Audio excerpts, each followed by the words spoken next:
heels. Like, that would be me. And I run track in high heels. I was on the track team. I did it in high heels. My coach put me to a challenge.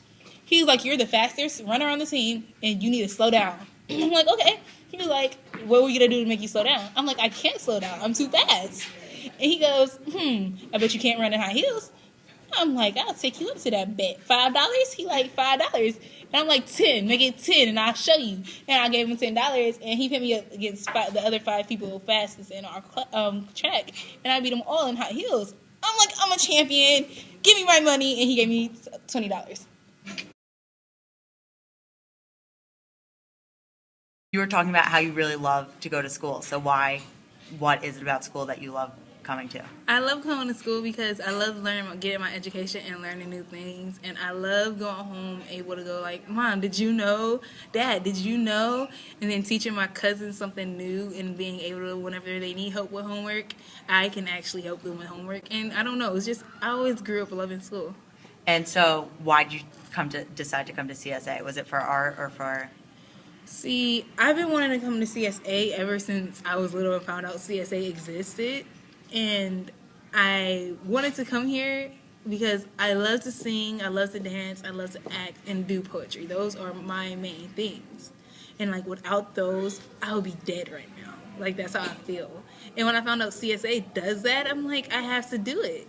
And, man, when I auditioned, I didn't think I was going to make it, but I passed the audition. I'm like, I belong here. And I love it. And do you think it's like a different atmosphere here than any other schools? Most definitely, because at other schools, my home school would be Euclid, or probably Collinwood right now since I moved. And if I went there, I would probably most definitely get bullied like I used to. Yeah. Because I was different, and I used to always sing. I used to always do whatever was my talent. And I used to be like outgoing and weird and stuff. And I would get bullied like I always did. Now I'm here, and it's people like me. Like, I have so many cool friends that are just like me. It's most definitely different. What's your sort of average school day like? My sort of average day school life is like getting to school all happy, excited, and wanting to see friends. Can't wait till class starts. Get in class, go, okay, this class is cool, because my first class is Mr. Porter. I like his class. And then I get to Miss Malotra's. I'm not going to lie. I'll be like, when am I getting out of this class? But then it's like a lot of times when I go, oh, I can't wait. I wish we could stay in this class a little longer, because I only feel like that when I don't understand the stuff.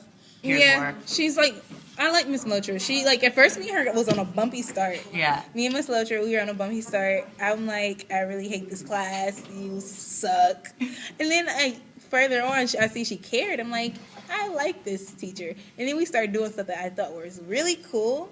And I'm like, this class isn't that bad. And I liked it. And now we're cool. And then I get to choir. I'm pumped because I love choir until we get the test. And then, other than that, I love classes. The only class that's probably my least favorite is Chinese, because I have difficulty with Chinese. I would have difficulty with Chinese too. I'm like not doing good in that class. But my class is like, get stressed. Of course I get stressed out, and I freak out and go like, oh my God, I can't do it. And all my friends will be like, calm down, you're going to do it. And I'll calm down and relax, and I do good. And so, what is your favorite class?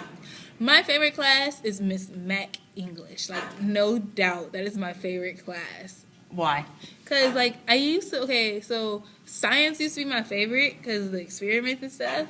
But now it's, like, getting harder. And English is getting harder, but instead we do, like, all these experiments that help me understand. Like, when we did a monologue, I had to perform that and practice acting and practicing my speech. And, like, we were talking about other people's speeches and being in someone else's shoes and stuff. And I didn't understand it at first, but when she had us do a monologue, I understood it even more. And it's like we do so many different things that helps me understand it, and it's fun. What makes a great teacher, in my opinion, is teachers that actually care. They take the time out to help you if you need it. And they don't just put anyone down. They don't give up easily. They are not rude or disrespectful. They show you that they care if you pass, and they don't always go, I don't need the grade. You need the grade, and walk away. I don't like that. Yeah. I like help, and I like when they listen. Like when they listen, and then when they listen, they actually understand you, and then they'll be able to help you. So what's the difference with IEP? IEP, like the difference with the IEP and like not having an IEP, oh my gosh. If I didn't have my IEP, I'd probably be failing right now. Really? Because it's like, it's difficult, the classes are hard, and IEP, you get the help that you need. They learn how you're supposed to be taught. Because like without an IEP, everybody learns a different way. So without the IEP, everyone's practically getting teach the same way. With an IEP, they separate you from the others and they teach you the way you're supposed to be taught. Like I take a test to see how I'm supposed to be taught. And I'm supposed to be taught like I get easier when you show me and I'm doing hands-on and you're talking to me. Yeah. When you're just, that's how I get taught. So like that, all my teachers know that, so that's how they teach me.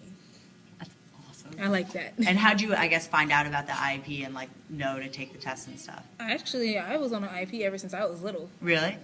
Do you know how it started? No, I think I was just failing, actually. I was failing a class, and they told my mom they were holding me back. And my mom didn't even know that I was failing. Like, nobody called her. Nobody told her I was getting failed. To me, I thought I was doing good. Yeah. And I was little. I'm, like, in kindergarten or second grade. Yeah, I was in first grade. And I'm like, I didn't know I was doing bad. I thought I was passing. And they're like, she's doing horrible. We're going to hold her back. And I'm like, Mom, what does that mean? She's like, you're going back to first grade. And I cried. And then she went up there. She kind of she was going to sue them because they didn't tell her. They didn't give her no warning. Yeah. And they didn't help me at all. And that's when they figured out I'm on an IEP. Mm-hmm. Does CSA sort of communicate a lot with your parents? Yeah, actually they do. Miss Head and my mom, man, they communicate really good. Thinking forward for college and stuff like that? Like, I want to go to college for sure. And I want to try to find some scholarships to go to college because the way, not trying to be like Kevin Hart, the way my bank account is set up, but the way my family issues are set up. We have like different problems at home. Like my dad, he's on disability. He was in a football accident. He used to be pro football and half his body got paralyzed. Yes, crazy. My God. And so he, like, it was his whole right side. So he has a limp. His hand is like this, stuck like this. And then my mom has 3 diseases. Oh, wow. So, and they keep denying her for Social Security. And I don't know why. Yeah. We need it. And since I'm looking for a job now, and I'm going to try to find scholarships to make it easier for me to get into college. Yeah. Do you find that the stuff with home, like problems at home, like carries over into school? Or you get to school and it's sort of like I'm not going to lie to you. I come to school in tears sometimes because of what I go at home. Like last year, we had a speech. I forgot what he was called. The people that come and talk to us, public speaker. Like a public speaker. Yeah, we had a public speaker come, and he actually comes to our school a lot, and he's with Miss Holloway a lot. And I'm trying to remember, Bashir Jones. I love him. He came to our school last year. He read some of his poems and some of his struggles and talked to us. And it just made me go out in tears because it shows that I'm not alone. And even though I come to school freaking out, I'm only 17. I just turned 17. I'm stressed out because my mom's sick at home. And my dad, I told you, the injury. Yeah. I'm the only one. It's only us 3. And I'm the only working physical good one at the house that's not hurt. Yeah. And I try my hardest to help with the dishes, food, try to cook mostly all the meals, whatever I can. And it's like I'm growing up fast, but as I'm growing up fast, I'm still trying to stay young at the same time because I'm not ready to grow up yet. And then I get stressed out of school because, like I told you, I'm failing. I'm not going to lie, I'm failing Chinese. And it's other classes when it gets to the point it's like so difficult, I just freak out and I go, I don't want my mom and dad to see this because then they'll be like mad and sad at me and be like feel like I'm letting them down. So there's moments when I come to school crying, and Bashir Jones, I got to talk to him personally. He sat in this room with me and watched me cry for like at least an hour, and I saw him from the beginning to the end. But they do have like therapists. Yeah, but to my opinion, it's not very good. Right. But Miss Holloway, she's good at helping me. And so what is she, like, what do you guys sit and talk about? Yeah, we sit and talk about how things are going at home, how I can look up and I can do better, and how everything will be, and just keep believing and not giving up and stuff. Because it's crazy, you would never guess, you're so enthusiastic, sitting in class before, you were so into it. Like, you can see I'm so energetic. Yeah. I blame it on my ADHD. But I'm that type of person that loves school. I love to jump into a project and jump into a class and get it done and be like, yes. I don't like boring things, so. Yeah. Do you think that having like a creative outlet at school helps you with other subjects? Yes, it actually does, in my opinion, because without creativity, you're just boring, and it's like going in one ear and coming out the other. Do you ever have classes where it's sort of like being taught to the book, like the test? Because I was talking to some kids who were saying that. This they have that. Like for the state tests. We have state tests, yeah. Yeah, but I mean, Are they teaching us from that book? Yeah, are they like teaching just like based on the test? Actually, I think my math class and stuff like that, she has like a book. Right. She always gets every lesson out of that book, and she'll teach. It's my IEP teacher. Yeah. She gets every lesson out of the book, but she still like incorporates it into her own lesson and helps us with it. Have you had a teacher that's like changed your life? In my entire life or in the school? Just like Both. anything, yeah. I had one teacher, she changed my life. Like, she was like my favorite teacher. Her name was Miss, I'm trying to remember too. I know her name by heart. It's just, this question just went at a What grade was it? She was like, I think 6th grade and 7th. And when she got laid off, everybody was in tears. Like, I was downstairs in the office talking to the principal, not in trouble, just talking to the principal. I come back upstairs, I see everyone's in the hallway crying. Students are walking out of every class. Students are crying. Girls are in the bathroom crying. Boys are crying, throwing chairs. I get in class, like, what's going on? They're like, she just got Miss House. That's her name. Why did she get laid off? Because she was new there. Okay. And you know they keep the teachers that's been there forever. That's what I guess, but.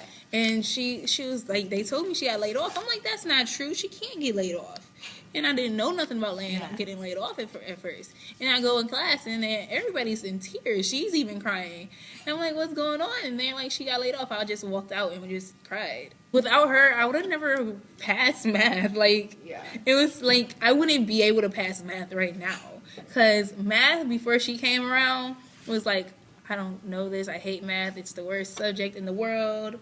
And I get in her class, I'm like, I get it. How did she sort of help you do that? Like, I don't know what she did. It was just fun and, like, easier. Like, it just seems so much easier. And now that I go to math, I'm like, I know it. What do you think is, like, different about Cleveland than anywhere else? Like, Cleveland's home.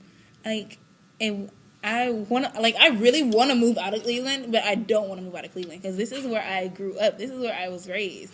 I was raised in Alabama a little bit, but Alabama and Cleveland, number one, are my home. Like, my dad moved me to Pittsburgh. I was like, you see, I'm a good student. Yeah. You know I'm a good student. I'm an A1 student. I'm good. I pay attention. I never talk back to teachers. I try my hardest to pass. My dad moved me to Pittsburgh. I'm like, I don't want to be here. I want to go home. He's like, this is your home. And I'm like, no, this is a adoption area. I don't want to be here. And then he went and sent me home. And my mom, that's when we found out she had the disease. And it wasn't working because he moved her away from her family. Like, she has no family down here. We're all by ourselves. People are actually trying to jump me because I'm the new kid in the block. And I got a Cleveland accent. Yeah. I'm the new kid. So let's get her. She's easier to get.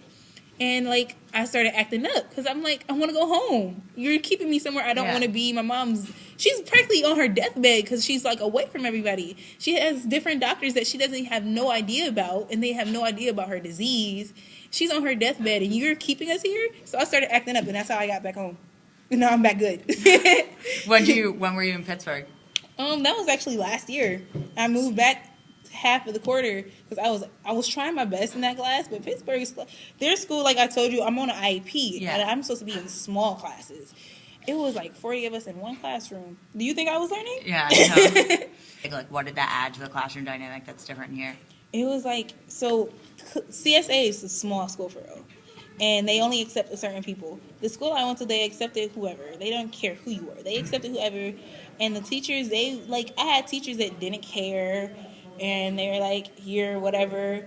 It's 40 of y'all in this classroom. Only 2 of you are going to graduate my class.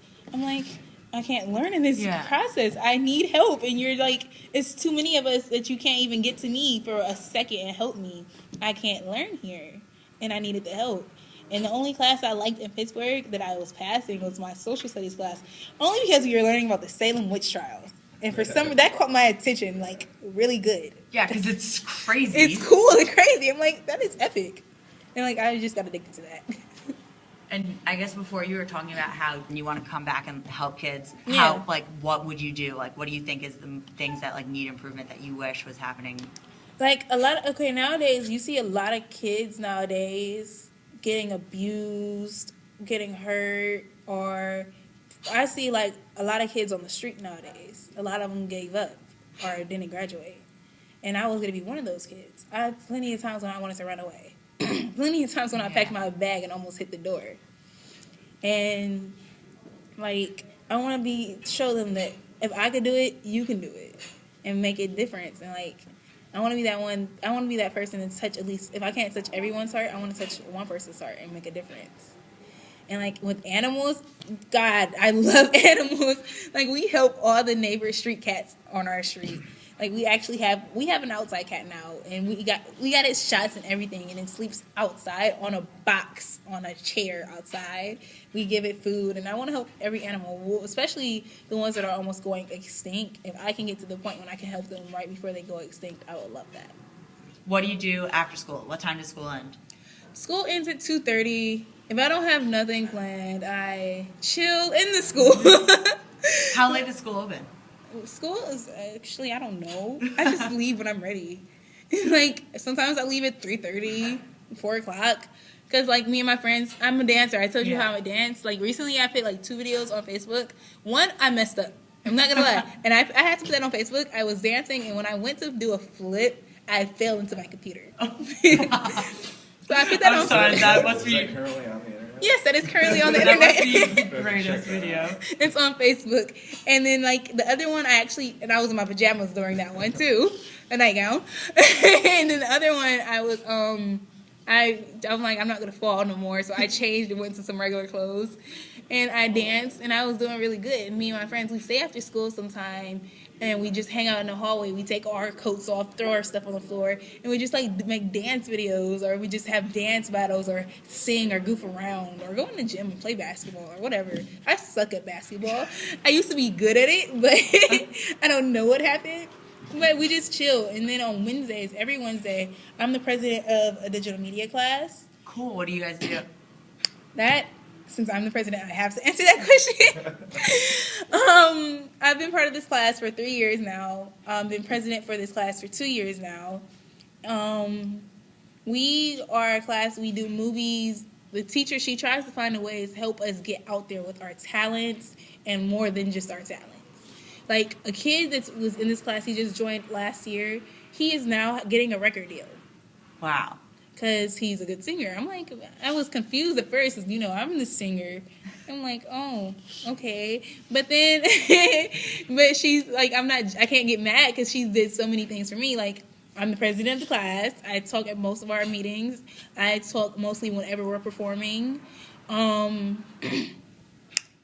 actually am getting my own, like, 106 and Park. You both know that, right? Mm-hmm. Where I'm getting a show like that. Really? Yeah, but in my friend Mulan, weird name, I know. Mulan, he was gonna be the co-host. He wanted to name it Beauty and the Dreadheads because he had dreads. And since he moved, it's gonna be me now.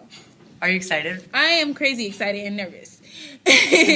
And, like, we're going to start working at CSU, I think, and working with music and stuff. And I'm in love with that. Yeah. And, like, this class helps you get so many opportunities, another way to get noticed. And it helps you learn things that you would never learn on an everyday basis. Like, you would pay for this class anywhere else. She takes her time and her money to get us this class for free. And I love this class. Like, and recently her mom died. And I'm like, oh, and I'm like sad. And I wanted to go to the funeral so bad, but we had a concert from school, and I had to be there, or that would be the F on my grade. Oh, so tough I was decision. sad. Like, she's been there for support through me. Like, it was another girl, Sharada Perry. I don't know if you heard about her. She died. She was kidnapped along with 2 other girls in Cleveland last summer. And she was on the news, all on the news. She used to be in our class.